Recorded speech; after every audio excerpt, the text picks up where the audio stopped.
নমস্কার, prime education YouTube চ্যানেলের নতুন একটি ভিডিওতে স্বাগতম। এই ভিডিওতে থাকছে আজকের কারেন্ট অ্যাফেয়ার্সের প্রশ্ন উত্তর। আগামী প্রতিযোগিতামূলক পরীক্ষাগুলোর জন্য অত্যন্ত গুরুত্বপূর্ণ কিছু প্রশ্ন উত্তর এমসিকিউর আকারে।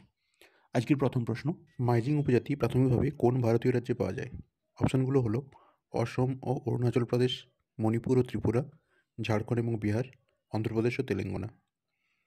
সঠিক উত্তরটি হবে অসম ও অরুণাচল প্রদেশ। সম্প্রতি মাইজিং আদিবাসী সম্প্রদায় আলি আই লিগাং উৎসব পালন করছে। মাইজিং জনগণ উত্তর পূর্ব ভারতের একটি আদিবাসী উপজাতি।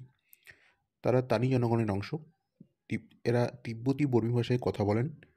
এদের ভারতের আসাম, অরুণাচল প্রদেশের কিছু অংশ এবং চীনের তিব্বতে বসবাস করেন। তিব্বতীরা তাদের লোভাস বলে ডাকে। তারা আসামের বৃহত্তম উপজাতি গোষ্ঠীগুলির মধ্যে একটি। 2011 সালে ভারতের আদমশুমারি অনুযায়ী আসামে মিসিংয়ের মোট জনসংখ্যা 6,80,424 জন। তাদের জীবন নদী, কৃষি এবং মাছ ধরার উপর নির্ভর করে।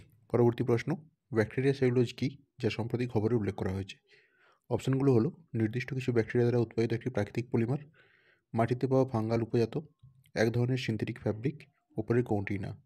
সঠিক উত্তরটি হবে কিছু ব্যাকটেরিয়া দ্বারা উৎপাদিত একটি প্রাকৃতিক পলিমার। গবেষকরা দেখেছেন যে ব্যাকটেরিয়াল সেলুলোজকে একটি ব্যান্ডেজ হিসেবে ব্যবহার করা যেতে পারে, যা উদ্ভিদকে দ্রুত আরোগ্য ও পুনর্জীবিত করতে সাহায্য করে।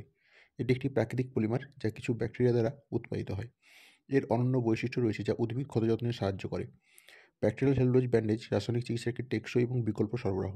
এই পদ্ধতি স্বাস্থ্যকর উদ্ভিদের বৃদ্ধি এবং পরিবেশ বান্ধব চাষকে সমর্থন করে। পরবর্তী প্রশ্ন, কোন সংস্থা গ্লোবাল ইনফ্রাস্ট্রাকচার রেসিলিয়েন্স রিপোর্ট প্রকাশ করেছে? অপশানগুলো হলো বিশ্বব্যাংক, রাষ্ট্রসংঘ, coalition for disaster resilient infrastructure, আন্তর্জাতিক মুদ্রা তহবিল। সঠিক উত্তরটি হবে coalition for disaster resilient infrastructure. Coalition for disaster resilient infrastructure বিশ্বব্যাপী পরিকাঠামো স্থিতিস্থাপকতার প্রতিবেদন প্রকাশ করেছে। গ্লোবাল ইনফ্রাস্ট্রাকচার রিস্ক মডেল এবং রেজিলিয়েন্স ইন্ডেক্স পরিবহন, শক্তি, টেলিকম, জল এবং স্বাস্থ্যের মতো প্রধান ক্ষেত্রগুলিতে আর্থিক ঝুঁকির তথ্য সরবরাহ করে। 2050 সালের মধ্যে পরিকাঠামোর ফাঁক ফোকর এবং জলবায়ু স্থিতিস্থাপকতা দূর করার জন্য প্রায় $9.2 ট্রিলিয়ন মার্কিন ডলার বার্ষিক বিনিয়োগের প্রয়োজন। ভূমিকম্প, ঘূর্ণিঝড়, বন্যা এবং খরার মতো দুর্যোগে অবকাঠামো ঝুঁকিপূর্ণ।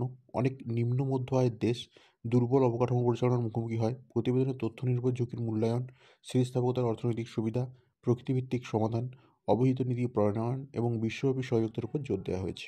চিফ ইনফরমেশন অফিসার সম্মেলন 2025 কোথায় অনুষ্ঠিত হয়েছিল?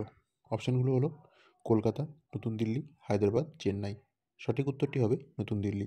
ভারত সরকার ডিজিটাল ব্র্যান্ড আইডেন্টিটি ম্যানুয়াল চালু করে এবং নতুন দিল্লিতে প্রথম চিফ ইনফরমেশন অফিসার সম্মেলন 2025 আয়োজন করেছিল। এই চিফ ইনফরমেশন অফিসার সম্মেলনে একীভূত ডিজিটাল ব্র্যান্ড পরিচয়ের জন্য সরকার ওয়েবসাইটগুলির সাথে সমন্বয় করা হয়। গভর্নমেন্ট.in প্ল্যাটফর্মের মাধ্যমে ওয়েবসাইটের প্রকাশযোগ্যতা এবং কর্মক্ষমতা বৃদ্ধি এর একটি প্রধান বিষয় ছিল। সমস্ত ব্যবহারকারীদের জন্য অন্তর্ভুক্তি নিশ্চিত করতে স্থানীয়করণ সামগ্রীতে জোর দেওয়া হয়েছিল। আজকের শেষ প্রশ্ন, কোন সংস্থা তার প্রথম কোয়ান্টাম কম্পিউটিং চিপকে ম্যাজোরানা 1 নামে চালু করেছে? অপশানগুলো হলো মেটা, মাইক্রোসফট, গুগল, অ্যামাজন। সঠিক উত্তরটি হবে মাইক্রোসফট। কোয়ান্টাম কম্পিউটিংয়ের স্থিতিশীলতা, গতি এবং ব্যবহারিক উন্নয়নের জন্য মাইক্রোসফট তার প্রথম কোয়ান্টাম কম্পিউটিং চিপ ম্যাজোরানা 1 প্রকাশ করে। চিপটি একটি বহিরাগত কোয়ান্টাম অবস্থা ব্যবহার করে গণনীয় ত্রুটিগুলোকে হ্রাস করে এবং নির্ভরযোগ্যতা বৃদ্ধি করে। এটি মাইক্রোসফট দ্বারা উন্নত করা হয় প্রতিরক্ষা, উন্নত গবেষণা প্রকল্প সংস্থা, মার্কিন যুক্তরাষ্ট্র থেকে বৈধতা নিয়ে। আজকের মতো কারেন্ট অ্যাফেয়ার্সের পর্ব এ পর্যন্তই। পরবর্তীতে ডেইলি কারেন্ট অ্যাফেয়ার্সের নতুন একটি পর্ব নিয়ে আমরা হাজির হব। যদি ভিডিওটি ভালো লেগে থাকে তাহলে লাইক এবং শেয়ার করুন। কমেন্ট বক্সে জানান আপনাদের নিজস্ব মতামত। যদি প্রথমবার এই চ্যানেলটিতে এসেছেন তাহলে চ্যানেলটি সাবস্ক্রাইব করে রাখুন এই ধরনের নিত্য নতুন ভিডিও পাওয়ার জন্য। আর হ্যাঁ, পাশে থাকা বেল আইকনটি প্রেস করতে ভুলবেন না। Thank you for watching.